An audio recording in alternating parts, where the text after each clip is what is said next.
Hello everyone, मैं आप सभी का स्वागत करता हूं इलेक्ट्रिकल डिस्कवरी चैनल में। आई होप आप सभी अच्छे होंगे और स्वस्थ होंगे। तो मैं मोस्ट इम्पॉर्टेंट एमसीक्यूज़ लेके आया हूं जिसका टॉपिक है इल्यूमिनेशन। इल्यूमिनेशन का वेटेज हर जेई एग्ज़ाम में बहुत इम्पॉर्टेंट है और वो रहता ही रहता है। तो स्टार्ट करने से पहले मेरे इस चैनल को ज़रूर और ध्यान से अभी सब्सक्राइब कर दीजिएगा। तो चलिए शुरू करते हैं and let start. First question है, carbon arc lamp are commonly used in. Carbon arc lamp कहाँ पे यूज़ होता है, बताइएगा। तो ये होता है हमारा प्रोजेक्शन या सिनेमा प्रोजेक्शंस में यूज़ होता है। थोड़ा सा मैं कार्बन आर्क लैंप के बारे में बताना चाहता हूँ। जो कार्बन आर्क लैंप होता है, जो इसमें इलेक्ट्रोड यूज़ होते हैं वो 2.5 mm के यूज़ होते हैं। इलेक्ट्रोड्स 2.5 mm के। अब एक चीज़ और इम्पोर्टेंट सुन लीजिएगा, जो जब करंट बढ़ेगा तो कार्बन डिपोजिशन वेपराइजेशन बढ़ेगा।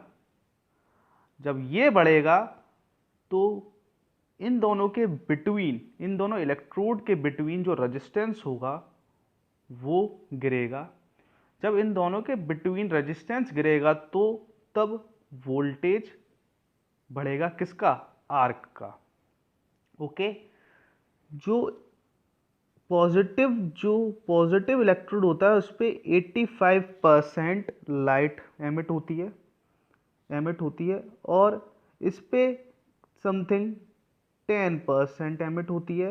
एंड जो आर्क में जो लाइट एमिट होती है वो 5% होती है। Okay guys.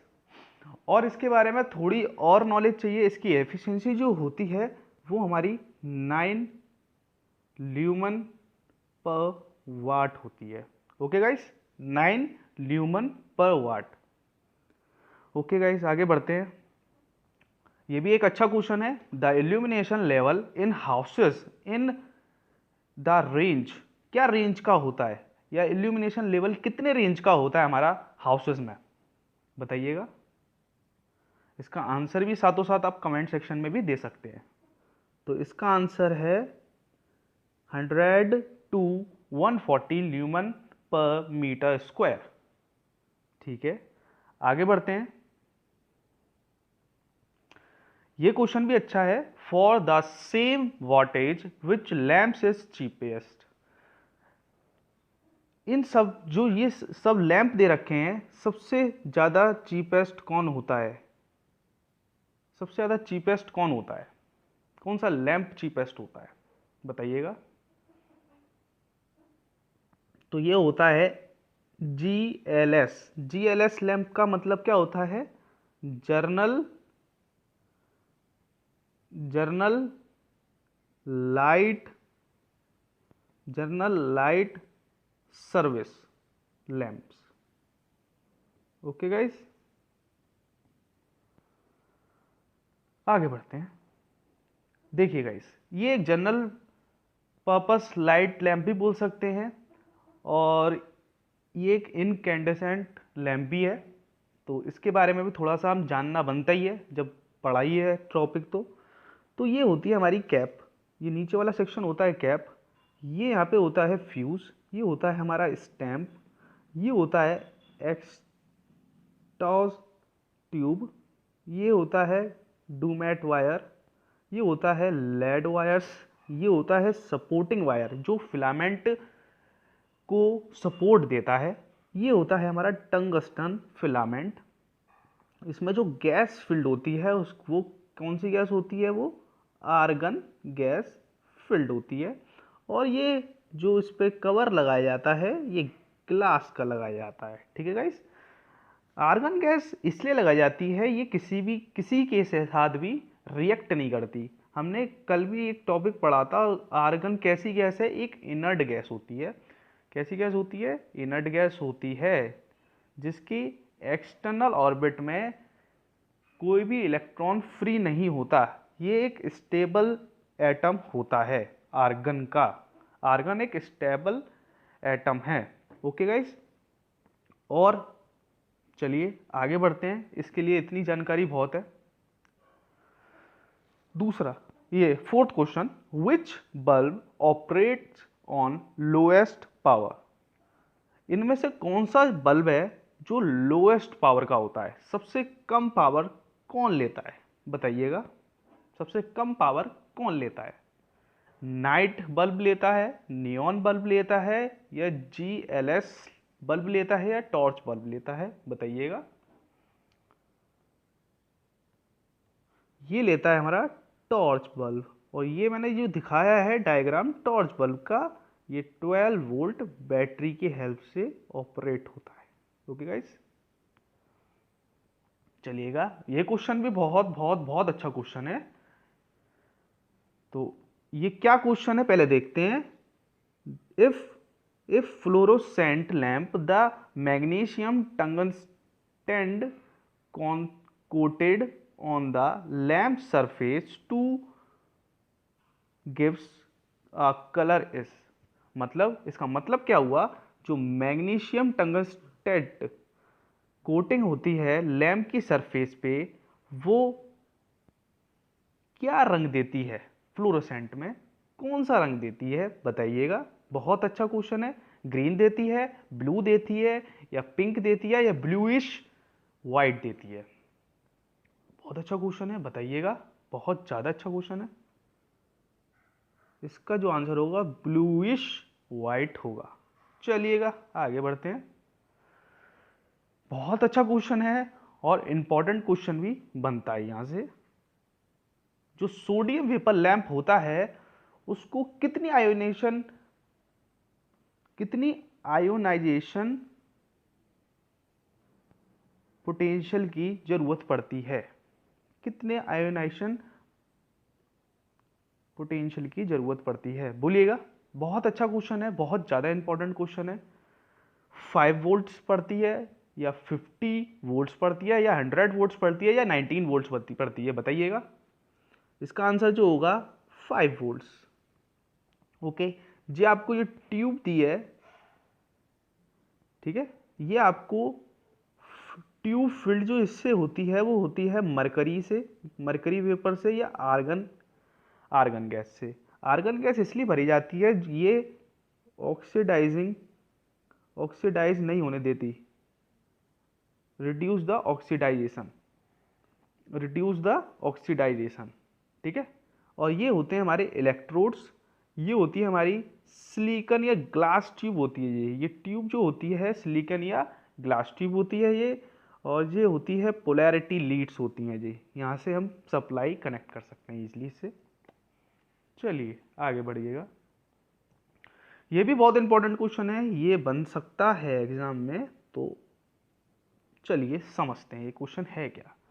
The flicker effect in a fluorescent lamp is more pronounced at, मतलब फ्लोरोसेंट में या फ्लोरोसेंट लैंप में सबसे ज़्यादा फ्लिकिंग इफेक्ट या फ्लिकर इफेक्ट किस कंडीशन में दिखता है?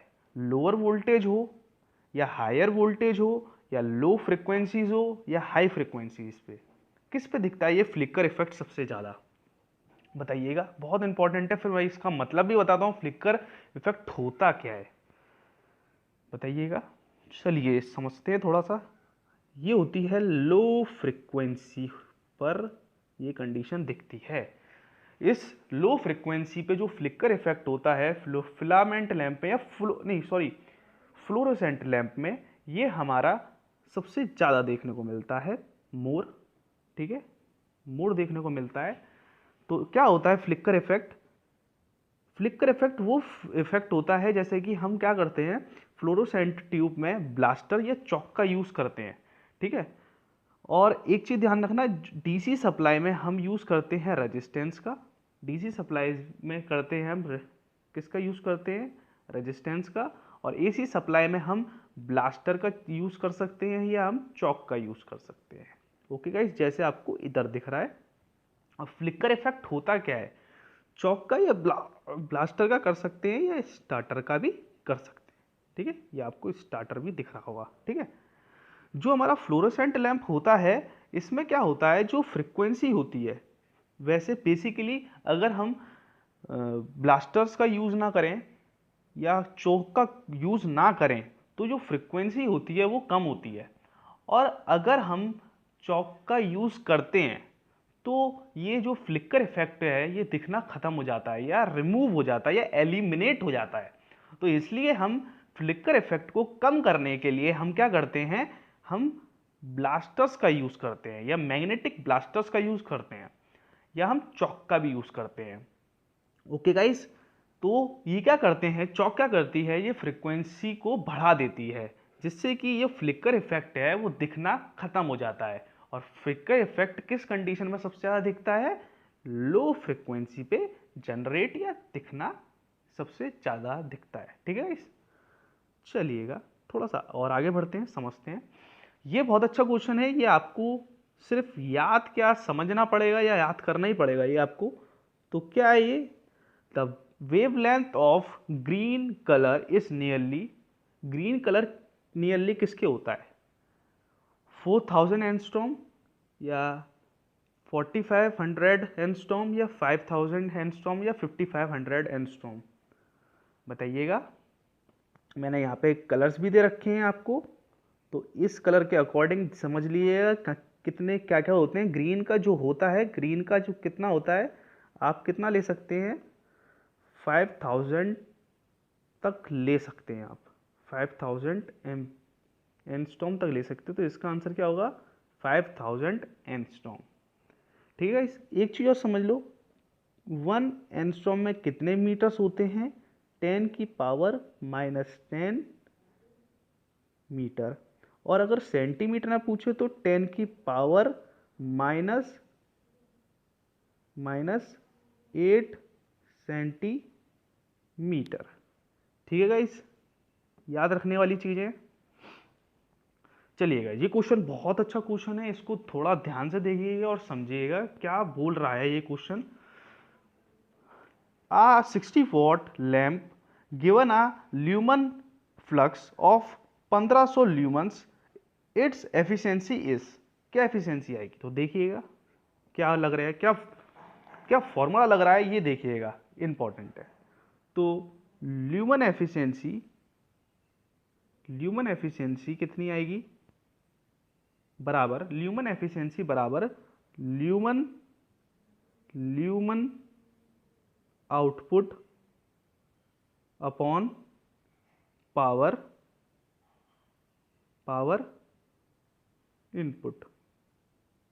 ठीक है गाइस, तो पावर जो ल्यूमन आउटपुट है हमारे, वो हमारे कितने हैं, 1500 ल्यूमन, और जो हमारी वॉटेज है वो है 60। जब काटेंगे तो कितना आएगा हमारा, कितना आएगा काटने के बाद, 25 ल्यूमन पर वाट। तो इसका आंसर थर्ड हो जाएगा। चलिएगा, बहुत अच्छा क्वेश्चन है और बहुत इंपॉर्टेंट क्वेश्चन भी है। इसका आंसर बताइएगा, which of the following application does not needed under या अल्ट्रा वायलेट लैंप्स। इन चारों जो एप्लीकेशंस हैं जिसमें भी इन चारों ऑप्शंस में से अल्ट्रा वायलेट लैंप किस में ज़रूरत नहीं पड़ती, अल्ट्रा वायलेट लैंप की किस में ज़रूरत नहीं पड़ती इन चारों एप्लीकेशंस में, मेडिकल पर्पजेस में, या air cockpit data broad lightning में, या कार लाइटनिंग में, या ब्लू प्रिंट मशीन में। तो बताइएगा किस में ज़रूरत नहीं होती यूवी लैंप की, अल्ट्रा वायलेट लैंप की। तो इसमें कार लाइटनिंग में। सिर्फ ये रटने वाला क्वेश्चन है, इसमें कुछ भी नहीं है।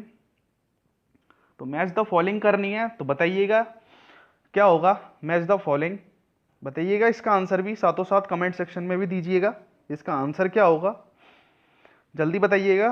बहुत अच्छा क्वेश्चन है और बहुत अच्छा है ये सर, इजी भी है और बहुत अच्छा भी क्वेश्चन है। इसमें बच्चे फंस जाते हैं क्योंकि सबको छोटी छोटी बातें याद नहीं रहती पर बड़ी बड़ी बातें सबको याद रहती हैं। तो बताइएगा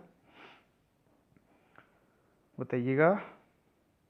तो सबसे पहले हम देखते हैं जो ल्यूमन फ्लक्स या ल्यूमिनस फ्लक्स की जो यूनिट होती है वो होती है हमारी ल्यूमन्स। ठीक है, तो फर्स्ट का क्या हो गया, फर्स्ट का क्या हो गया, 4 हो गया। ठीक है, बी का देखते हैं, ल्यूमिनस इंटेंसिटी के क्या होती है, कैंडला, तो बी का क्या हो गया 1। तीसरा ल्यूमन का, ल्यूमन कितने होते हैं, ल्यूमन ल्यूमन की होती है candle power into solid angle, candle power into solid angle. तो सी का क्या हो गया, सेकंड हो गया। अब डी का पता करते हैं, कैंडल पावर का जो बचा कुछ है वही होगा, कैंडल पावर बराबर ल्यूमन पर स्टेरेडियन। ठीक है, ये सॉलिड एंगल का क्या होती है, सॉलिड एंगल की यूनिट होती है स्टेरेडियन। बहुत इंपॉर्टेंट यूनिट है, याद कर लेना, बहुत ज़्यादा इंपॉर्टेंट यूनिट है। इसे ओमेगा से भी रिप्रेजेंट करते हैं। ठीक है गाइस, सॉलिड एंगल को, इसके किसकी क्या होगी, थर्ड। तो इसका ऑप्शन में देखिए कौन सा ऑप्शन होगा, पहला नहीं होगा गाइस, सेकंड होगा। ये मिल रहा है हमारे आंसर से, तो यही आंसर होगा। चलिएगा, याद करने का एक और तरीका बताते हैं आपको, पर थोड़ा आगे बताएंगे या इधर ही बता देता हूँ आपको। ठीक है, एल सी एस, एल बराबर सी इंटू एस। एल मतलब ल्यूमन, सी मतलब कैंडल पावर, एस मतलब स्टेरेडियन। तो ये इंपॉर्टेंट है, इस तरीके से आप याद कर सकते हैं इस चीज़ को। चलिएगा, इस आगे बढ़ते हैं। ये बहुत अच्छा क्वेश्चन है और इम्पोर्टेंट क्वेश्चन है। तो क्या बोलता है क्वेश्चन नंबर 12, 11 वोल्ट या 11 वोल्ट नहीं है, 110 volt lamp, 16 candle power and a lamp of the same material and worked at the same efficiency develop 25 candle power on 220 volt. Find the ratio of diameters of the filament and diameter of length of the filament will be। तो आपको क्या निकालना है, इसमें आपको ये निकालना है, क्या रेशियो निकालना है, डायमीटर ऑफ फिलामेंट का और ratio of length of filament का। तो बताइए, डायमीटर भी निकालना है फिलामेंट का और आपको लेंथ भी निकालनी है। तो कैसे करेंगे इस सवाल को, बहुत ज़्यादा अच्छा सवाल है, तो समझिएगा क्या बोलने आ रहा है ये। जो इस लैंप की जो एफिशिएंसी होगी वो उसने बोली है सेम है। ठीक है, जो इसकी एफिशिएंसी होगी इसने बोली है बिल्कुल सेम है। तो थोड़ा सा समझते हैं, इसकी जो डायमीटर है एंड डायमीटर 1 या D1 लिख लो और डायमीटर D2 लिख लो। ठीक है, डायमीटर D2 लिख लो और दूसरा L1 एंड L2, जो लेंथ ऑफ फिलामेंट है L1 और L2 लिख लो। ठीक है गाइस, अब थोड़ा सा और आगे बढ़ते हैं, अब समझने की बात है,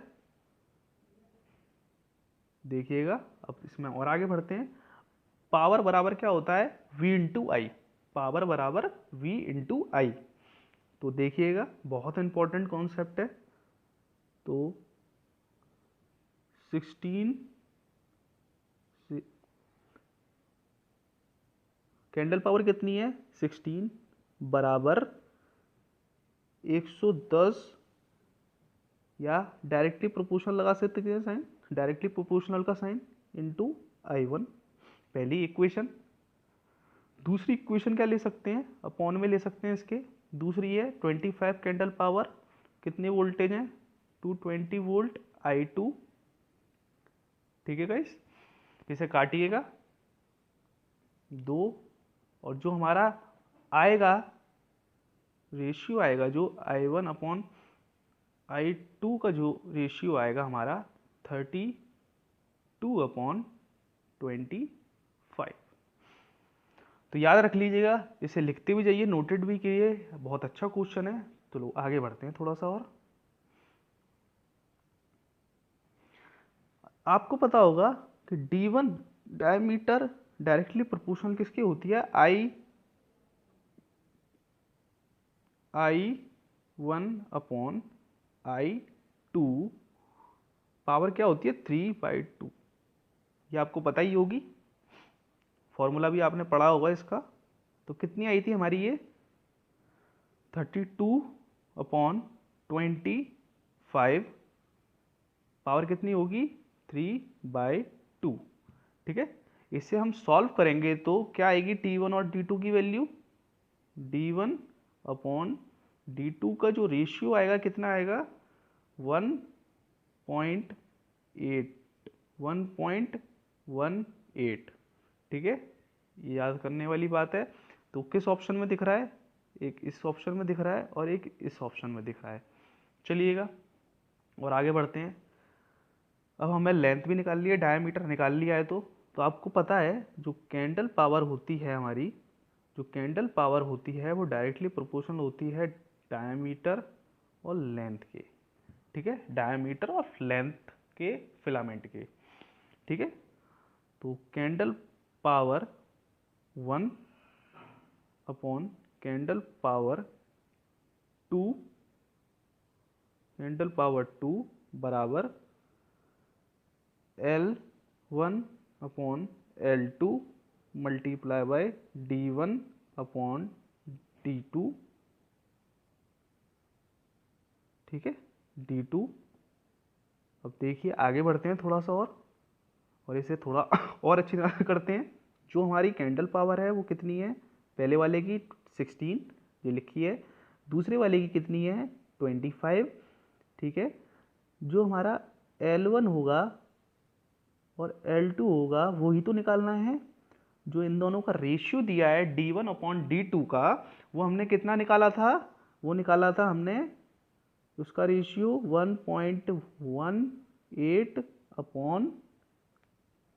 अपॉन 1। ठीक है, यहां से हम जब इसका मल्टीप्लाई और एलसीएम करेंगे तो कितना आएगा बताइएगा, बहुत अच्छा क्वेश्चन है। 16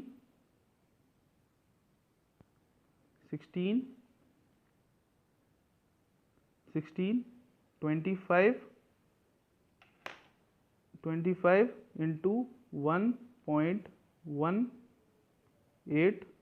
ठीक है, 1.18। अब इसे हम सॉल्व करेंगे तो कितना आएगा बताइएगा, कितना आएगा L1 अपॉन L2 का जो रेशियो आएगा वो आएगा 0.54।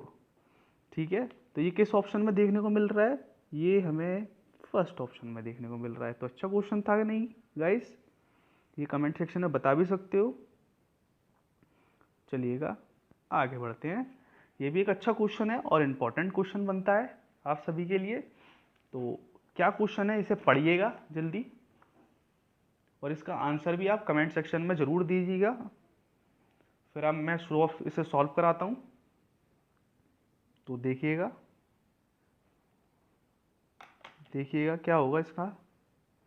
तो इसमें जो determine the total lumens required and the wattage of lamps for a room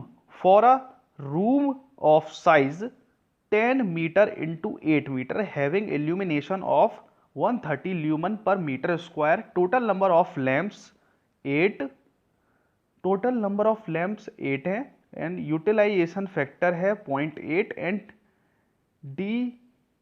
depreciation factor है जो हमारा वो 1.2 है। तो इसका बताइएगा क्या आंसर हो सकता है, कितने ल्यूमन आएंगे और जो पर लैंप कितने ल्यूमन देगा, हर एक लैंप कितने ल्यूमन देगा। तो इसका आंसर बताइएगा क्या होगा, तो क्या होगा बताइएगा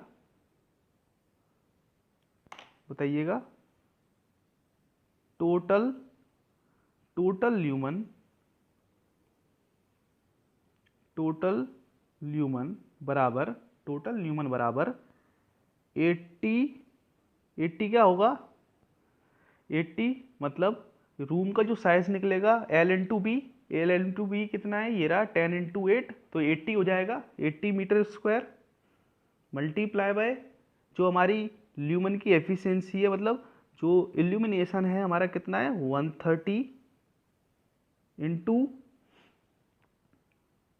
1.2, ये क्या है हमारा डेप्रिसिएशन फैक्टर, और जो यूटिलाइजेशन फैक्टर है वो कितना होगा हमारा 0.8।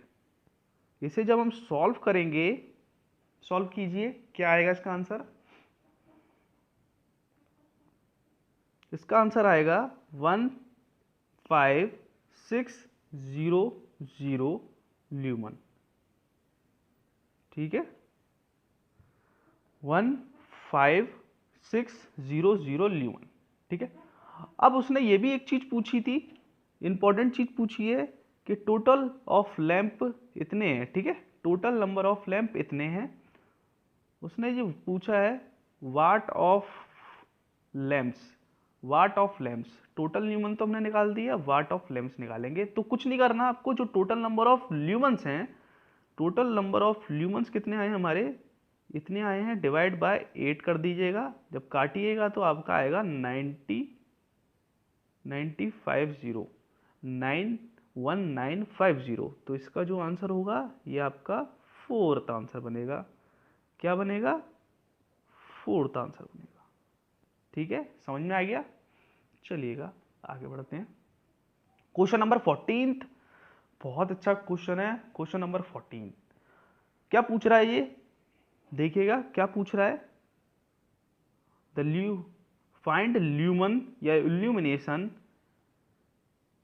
500 candle power source of light place at a distance of 10 metre and angle कितना दिया है 60, एंड एंगल 60 दिया है।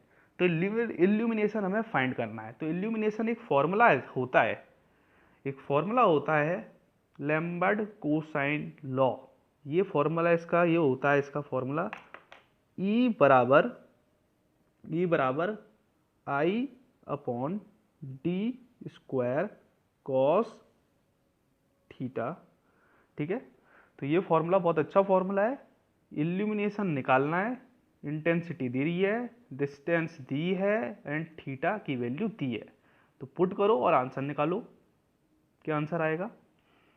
तो E बराबर इल्यूमिनेशन मतलब क्या होती है, इंटेंसिटी क्या होती है, इल्यूमिनेशन इंटेंसिटी की ऐसा यूनिट कैंडल पावर होती है। कितनी दी है 500, डिस्टेंस कितनी दी है 10 का स्क्वायर इंटू कॉस 60 की वैल्यू कितनी होती है 1/2।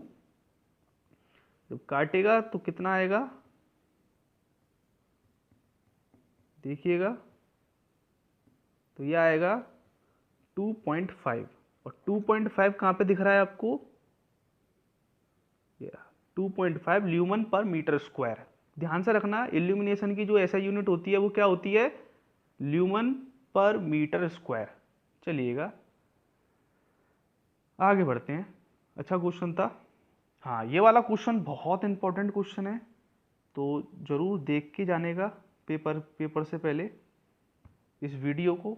और ये बहुत अच्छे क्वेश्चंस हैं, और ये क्वेश्चंस आपको अच्छे लगे तो प्लीज़ सब्सक्राइब कर दीजिएगा गाइस।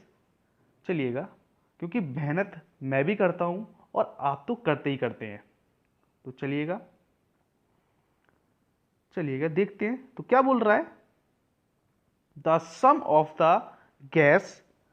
अब कौन कौन सी गैस है हमारी, नियोन है, मर्करी है, येलो ग्लास है, ये कौन सा कलर प्रोड्यूस करते हैं। तो the sum of the gas neon mercury yellow glass is produce which colour, कौन सा कलर प्रोड्यूस करते हैं, रेड करते हैं या ऑरेंज रेड करते हैं या येलो करते हैं या ग्रीन करते हैं, बताइएगा। बहुत अच्छा क्वेश्चन है, पता है तो कमेंट सेक्शन में लिखिएगा, और नहीं पता है तो फिर देखिएगा।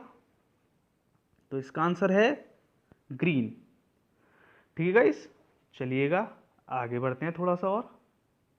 ये क्वेश्चन भी बहुत इंपॉर्टेंट क्वेश्चन है, ये एक वैल्यू बेस्ड क्वेश्चन है, तो इन्हें सिर्फ रटा जा सकता है। ठीक है, तो समझिएगा, the maximum length of neon tube and fluorescent tube.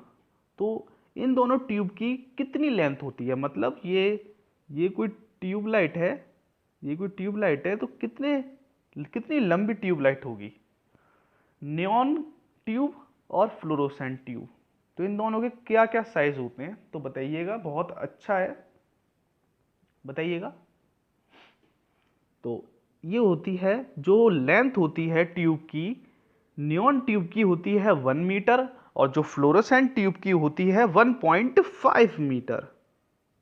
इसका आंसर होगा सेकंड।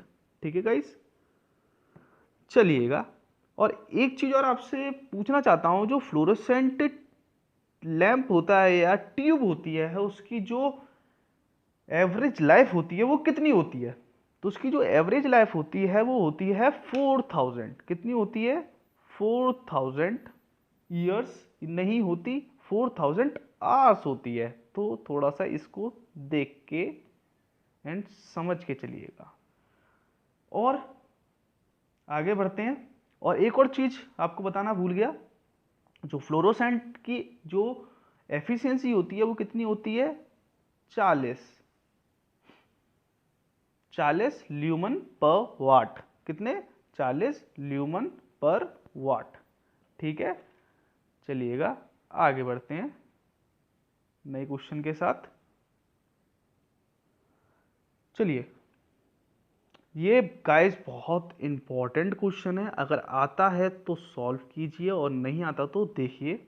बहुत अच्छा क्वेश्चन है और इसका आंसर कमेंट सेक्शन में देते रहिए, इस क्वेश्चन का आंसर देते रहिए आप सभी। तो बताइएगा क्या आंसर है इसका, बताइएगा। तो इसको करने से पहले इसका फॉर्मूला पहले देख लिया जाए कि किस फॉर्मूले से सॉल्व होगा। तो हमें क्या निकालना है, टोटल नंबर ऑफ लैंप्स या बल्ब्स निकालने हैं, टोटल नंबर ऑफ बल्ब्स निकालने हैं। पहले जो हर बल्ब है वो 6 वोल्ट का है, और दूसरे वाले में है जो हर बल्ब है वो 3.8 वोल्ट का है। तो सबसे पहले फॉर्मूला देख लेते हैं। जो नंबर ऑफ बल्ब्स होते हैं, जो number of bulbs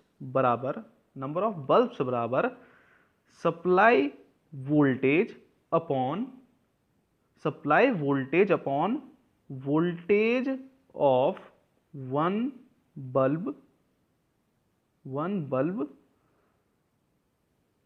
bulb plus 5% of supply voltage upon voltage of one bulb. तो इसका जो फॉर्मूला होगा ये होगा गाइस, तो नोट कर लीजिएगा, ये बहुत इंपॉर्टेंट फॉर्मूला है। चलिएगा इस फॉर्मूले का यूज करके इस क्वेश्चन को सॉल्व करते हैं। चलिएगा, तो पहले वाले का देखते हैं। जो सप्लाई स्टैंडर्ड ले लीजिए, स्टैंडर्ड जो सप्लाई होती है, सप्लाई वोल्टेज कितनी होती है 230 अपॉन जो वन बल्ब की जो वोल्टेज दी है वो 6 दी है, प्लस 5% निकालनी है किसकी, standard voltage upon voltage of one bulb. तो जब काटेंगे तो क्या आएगा, इसको सॉल्व करने के बाद 38 प्लस 5% ऑफ, इसको सॉल्व करने के बाद कितना आएगा, 5% ऑफ ये इसका 2 आएगा, तो कितना आएगा 40 बल्ब्स। तो पहले वाले का तो आया 40 बल्ब्स, तो यहाँ तो दिख गया हमें 40 बल्ब्स। 63 और देख लेते हैं, 63 बल्ब्स दूसरे वाले का आ रहा है कि नहीं, तो देखिएगा। तो 230 upon 3.8 plus 5% of supply voltage upon voltage of one bulb, तो कितना आएगा, ये 60 बार कटेगा प्लस ये 3 बार, ये 63 बल्ब्स आएगा। तो जो इसका आंसर रहेगा वो हमारा 4th रहेगा। चलिएगा, और इस फॉर्मूले को थोड़ा देख लीजिएगा ध्यान से। चलिए, the ratio of utilisation factor बहुत इंपॉर्टेंट है, ये यूपीपीसीएल में भी आ चुका है और ये और भी एग्ज़ाम्स में आ चुका है, जेई एग्ज़ाम्स में। तो बताइएगा, ये बहुत अच्छा क्वेश्चन है। तो क्वेश्चन नंबर 18 क्या कहता है, यूटिलाइजेशन फैक्टर का क्या रेशियो होता है? तो बताइएगा, बताइए तो क्या होता है। धीरे धीरे हम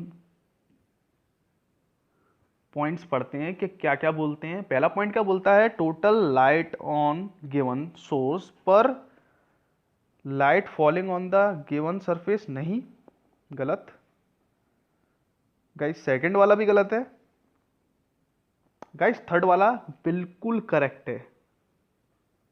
ये क्या बोल रहा है समझिएगा, क्या बोल रहा है, जैसे कि ये बल्ब है,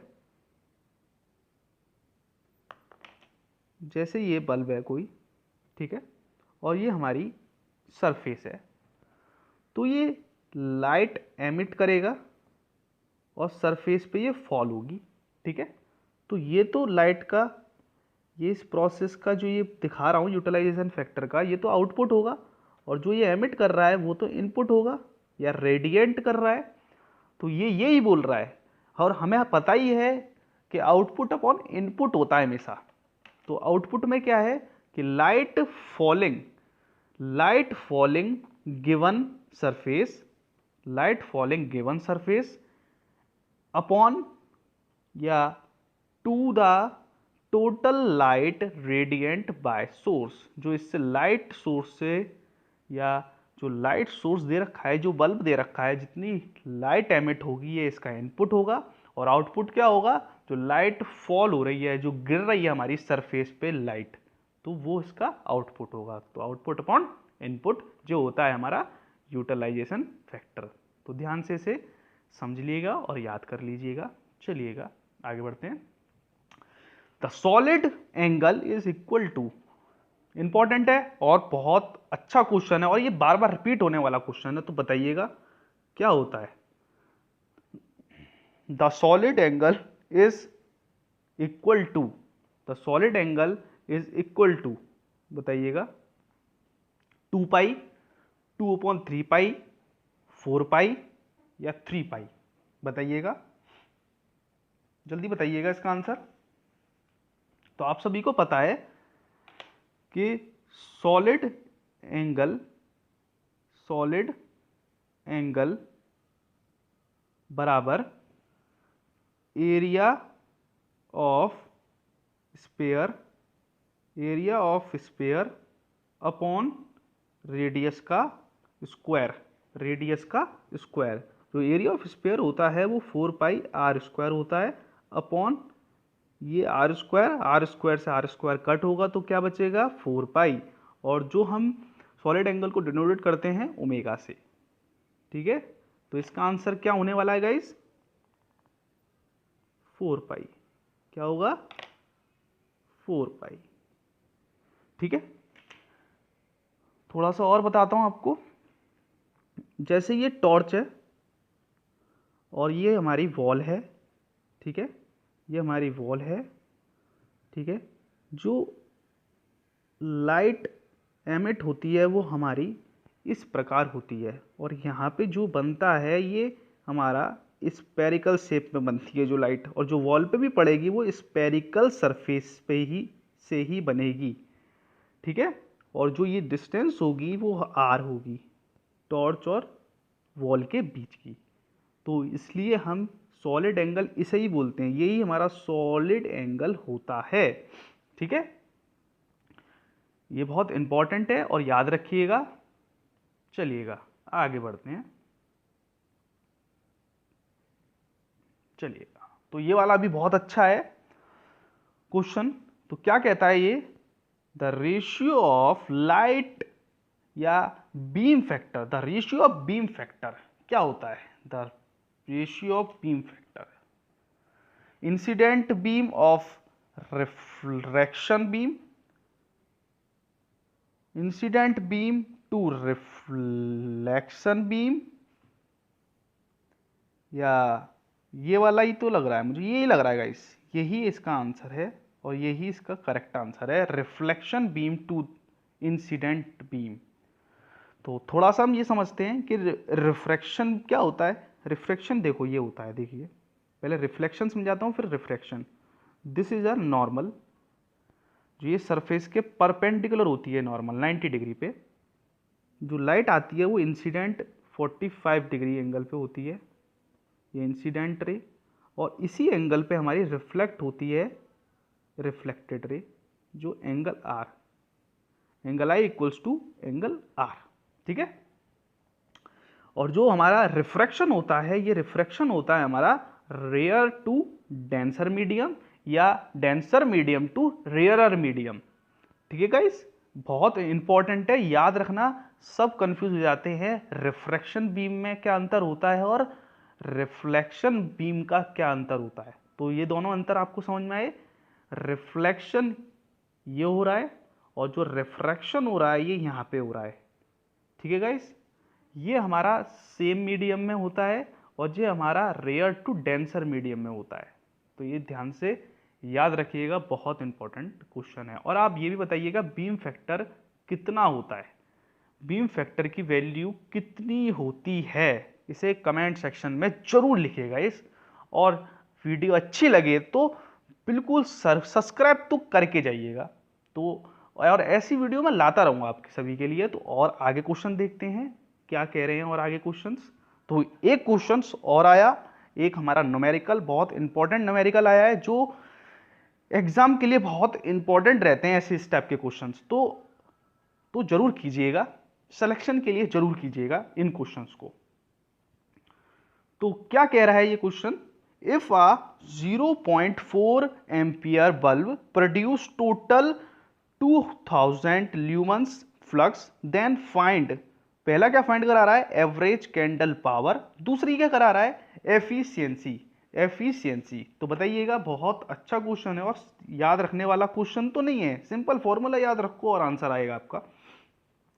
तो जो फाई दे रखा है वो कितना दे रखा है, कितना दे रखा है, 2000 ल्यूमन।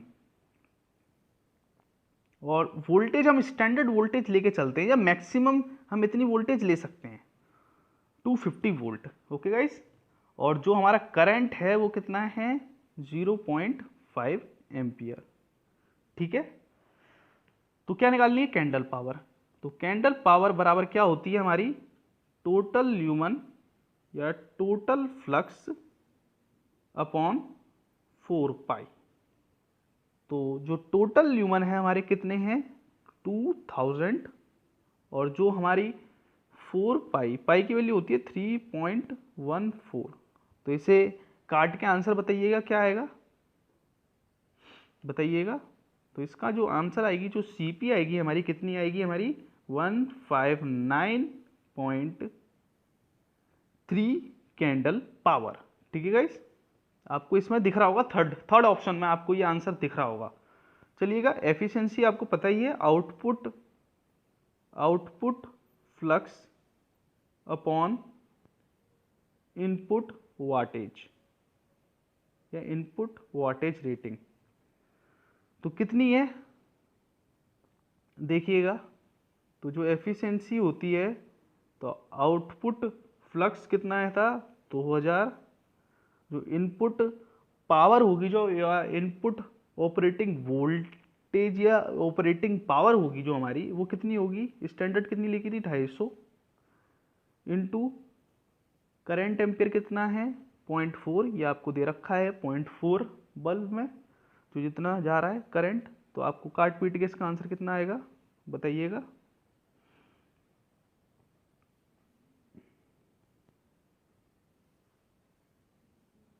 बीस %। तो इसका आंसर क्या बनेगा, थर्ड ऑप्शन। गाइस बहुत अच्छा क्वेश्चन था और बहुत अच्छा क्वेश्चन है। तो इसे ऐसे छोटे क्वेश्चंस करने की आप आदत डालिए, क्योंकि न्यूमेरिकल्स भी आप करोगे तभी सिलेक्शन आपका पक्का होगा। सिर्फ थ्योरी से कुछ नहीं होगा, न्यूमेरिकल भी आपको करने होंगे।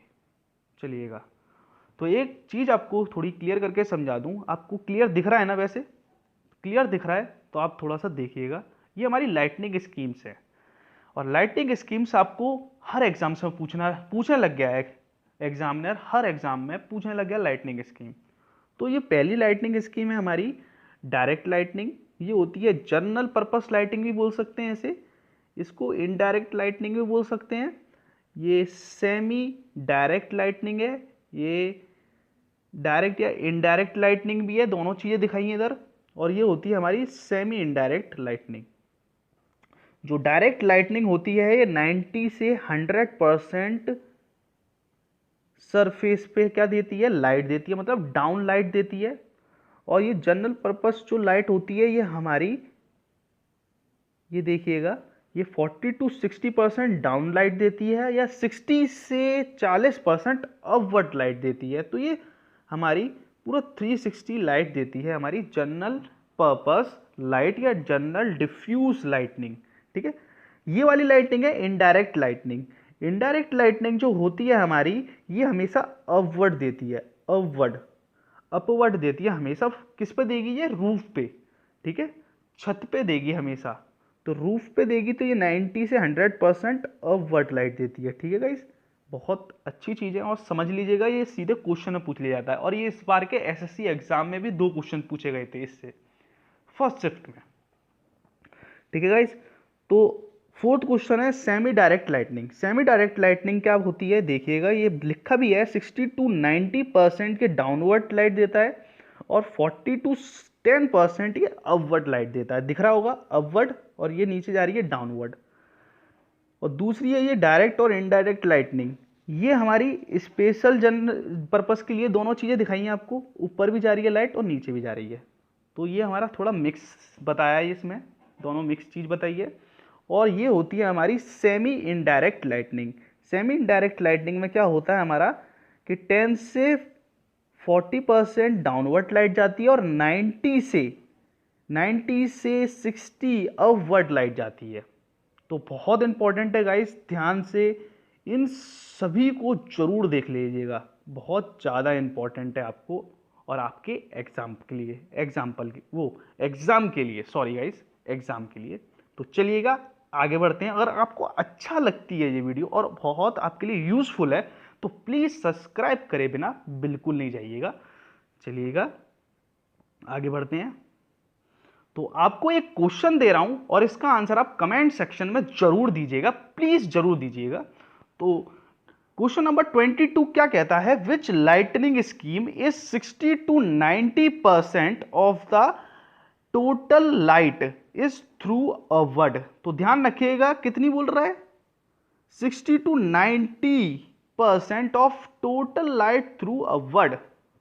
तो ये 4 ऑप्शन दिए हैं ये, इन चारों ऑप्शन में से आप जो सही ऑप्शन होगा उसे कमेंट सेक्शन में लिखिए। और आपको एक चीज और आपको इंपॉर्टेंट बताना चाहता हूं, ये बताना चाहता हूं, जो फ्लोरोसेंट या इनकैंडेसेंट लैंप होता है उसकी जो एवरेज लाइफ होती है इनकैंडेसेंट लैंप की, वो होती है 1000 आर।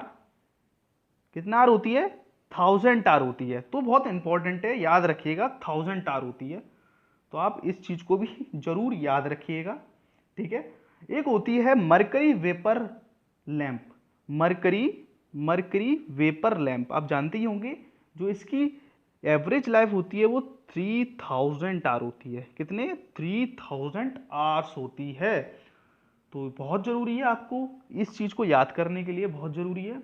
और जो हमारी सोडियम वेपर लैंप होती है वो भी हमारी इतनी रहती है, उसकी average life, same average life इतनी ही रहती है। ठीक है गाइस, और एक चीज़ और आपको बतानी थी, मेरे को एक चीज़ और बतानी थी, आपको यहीं डिस्कस कर लेता हूँ थोड़ी सी चीज़। आपको एक चीज़ और बतानी है, रिडक्शन फैक्टर क्या होता है, रिडक्शन फैक्टर कमेंट सेक्शन में जरूर बताइएगा, रिडक्शन फैक्टर क्या होता है। रिडक्शन फैक्टर बहुत ज़्यादा इंपॉर्टेंट है एग्ज़ाम के पॉइंट ऑफ व्यू से, और आप बताइएगा, बहुत ज़्यादा इंपॉर्टेंट है। एक चीज़ और है, एक चीज़ और फॉर्मूला आपको बताता हूँ, बहुत इंपॉर्टेंट फॉर्मूलेज है, तो आपको इस फॉर्मूले को भी नोट आउट करा लेता हूँ। एब्जॉर्प्शन फैक्टर क्या होता है, एब्जॉर्प्शन फैक्टर क्या होता है हमारा, absorbed light absorbed light upon incident light. Incident light, जो ये सरफेस है, जब लाइट इंसिडेंट करती है और सरफेस पे ही हमारी एब्जॉर्ब हो जाती है, तो ये एब्जॉर्ब फैक्टर बोलते हैं, एब्जॉर्प्शन फैक्टर बोलते हैं इसे। ठीक है गाइज, एक चीज और आपको बताऊं, ये ट्रांसमिशन फैक्टर क्या होता है? ट्रांसमिशन फैक्टर, ट्रांसमिशन फैक्टर, तो जो ट्रांसमिशन फैक्टर होता है हमारा, ये transmitted light, transmitted light, transmitted light upon incident light. क्या होती है? इंसिडेंट लाइट, जो होती है इंसिडेंट लाइट। बहुत ज्यादा इंपॉर्टेंट क्वेश्चंस हैं और याद रखिएगा इनको जरूर। एक चीज और आपको बताऊं, बहुत इंपॉर्टेंट, वन ल्यूमन, जो वन ल्यूमन होते हैं वो हमारे कितने होते हैं? 4 पाई कैंडल पावर के बराबर होते हैं। ये भी आपको याद रखना है, क्योंकि एग्जाम के पॉइंट ऑफ व्यू से हर चीज इंपॉर्टेंट होती है। एक चीज और आपको इंपॉर्टेंट बताने के लिए है, जो स्टैंडर्ड कैंडल होती है, स्टैंडर्ड कैंडल होती है जो बर्न करती है, कितने रेट से करती है? जो स्टैंडर्ड कैंडल होती है वो बर्न कितने रेट से करती है? तो जो बर्न करती है वो कितने रेट से करती है? जो स्टैंडर्ड कैंडल होती है वो कितने रेट से बर्न करती है? 7.776 ग्राम पर आवर। हर घंटे में ये इतने ग्राम बर्न करती है, इसलिए बोलते हैं इसे स्टैंडर्ड कैंडल, या स्टैंडर्ड आवर्स भी बोल सकते हैं इसे। तो ये आपके एग्जाम के लिए बहुत बहुत ज़्यादा इंपॉर्टेंट है। तो अगर आपको ये वीडियो ज़रूर पसंद आए और ज़रूर अच्छी लगी हो, तो बहुत बहुत थैंक यू आपका। और इस चैनल को ज़रूर पसंद कीजिए। इस चैनल का नाम है electrical discovery, and we love you guys. और आगे मिलते हैं एक न्यू वीडियो के साथ। Thank you.